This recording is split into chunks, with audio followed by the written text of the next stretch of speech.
Hey everyone, welcome back to Dev's Playground. Today I've got something really exciting to share with you. The brand new ability for the second world in our game.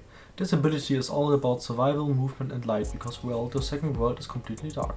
Navigating in total darkness isn't easy, so I had to come up with a new way to make movement feel both challenging and rewarding, and that's where this new ability comes in. Let's talk about the second world for a moment. Unlike the first world, where you might had a bit more freedom, this world throws you into complete darkness. You can barely see anything and moving forward blindly is a recipe for disaster. So I needed a mechanic that wouldn't just help you to see, but also add a layer of challenge and strategy to the game. That's when I thought, what if you could create your own light source, but only temporarily? This is where the new ability comes in. When activated, it spawns a floating flower, a small glowing orb of light that orbits around you. It's not just there to look cool, it actually plays a critical role in your survival. First, it gives off enough light to reveal your surroundings, allowing you to navigate safely.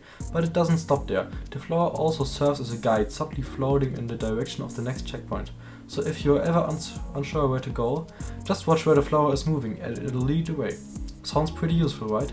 But here's where things get interesting. The flower doesn't last forever. The longer you go without reaching a checkpoint, the weaker it gets.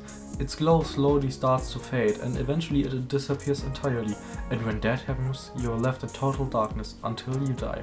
This creates a really intense dynamic where you have to constantly be on the move, searching for the next checkpoint before your light runs out.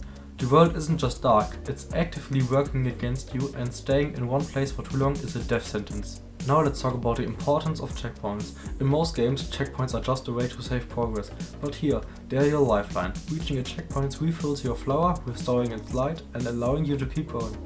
This means you're no longer just exploring for the sake of exploration, you need to find checkpoints to survive. The game naturally pushes you forward, creating tension and urgency. Every decision you make, whether it's to take a risky shortcut or play it safe, has real consequences. So to sum it up, the second world is completely dark. You have an ability that creates a floating light source. This light also guides you towards the next checkpoint. The longer you go without a checkpoint, the weaker the light gets. If the light dies, you die. Checkpoints are essential for survival, forcing you to stay on the move.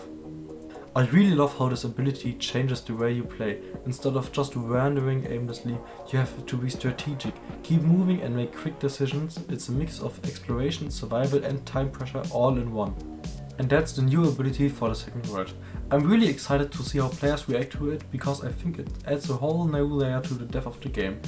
But what do you think? Do you like the idea of this light-based survival mechanic? Let me know in the comments. And of course, don't forget to subscribe and join our Discord server so you won't miss any future updates. Thanks for being part of this journey with us, and we'll see you in the next devlog.